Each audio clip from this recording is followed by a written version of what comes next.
In the 12-day Israel-Iran war, undoubtedly Israel had the superior intelligence like no one ever dreamed of.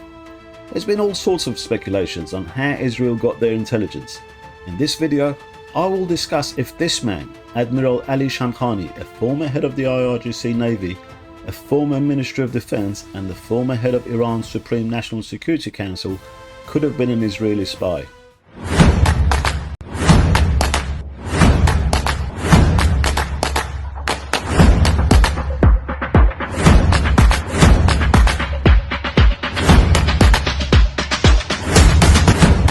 When Israel attacked Iran, it very quickly decapitated Iran's military command. The top commanders of the Revolutionary Guards were killed in the first day.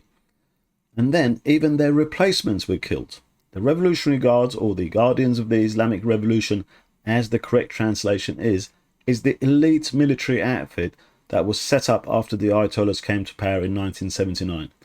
They were set up as a parallel force to the regular army, not to defend Iranian national territory, but to guard and protect and to export the Islamic Revolution.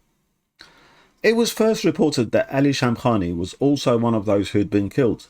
Pictures of his luxury penthouse in an affluent suburb of Tehran were published in the state media, something that was not done with any other of the Revolutionary Guards who were killed.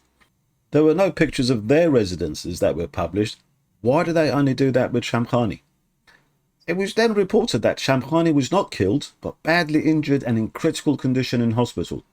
It was even reported that he had lost his leg and his arm. Despite this, a message was published on his behalf saying that his horrific injuries were not stopping him from obeying the Supreme Leader's commands as he always had, and he was ready to sacrifice himself.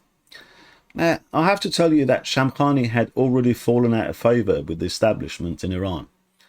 He was put aside from his position as the head of the Supreme National Security Council following scrutiny over his close ties with a senior British spy. This is Ali Reza Akbari, who was executed after he was charged with spying for Britain. Shamkhani had been very close to Akbari and had promoted and protected him, which is why he was suspected himself. In fact, Akbari went back to Iran after Shamkhani had given him assurances that it's safe for him to do so. Shamkhani and his family also made a fortune by circumventing the sanctions through numerous front companies they had set up. They even set up some companies here in the UK. Bloomberg did a major expose on their activities and they had to close down some of their operations here in the UK. I'll leave a link in the description to that article.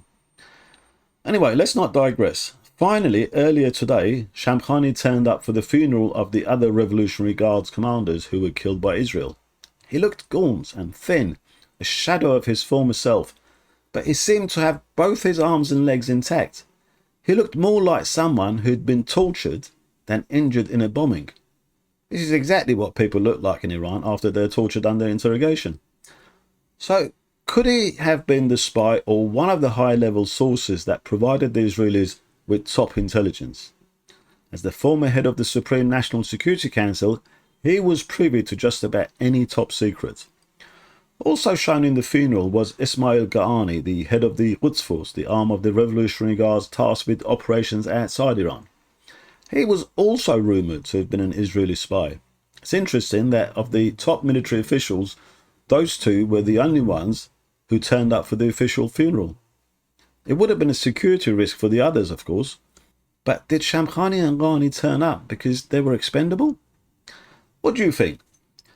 It is all, of course, conjectures, but I like conjectures and brainstorming. Let me know what you think. Do you think Shamkhani was one of the valuable assets by the Israelis? And if you think this channel is worth keeping and supporting, please like, subscribe and share the videos. It won't cost you anything, but it's a great help to keep me going.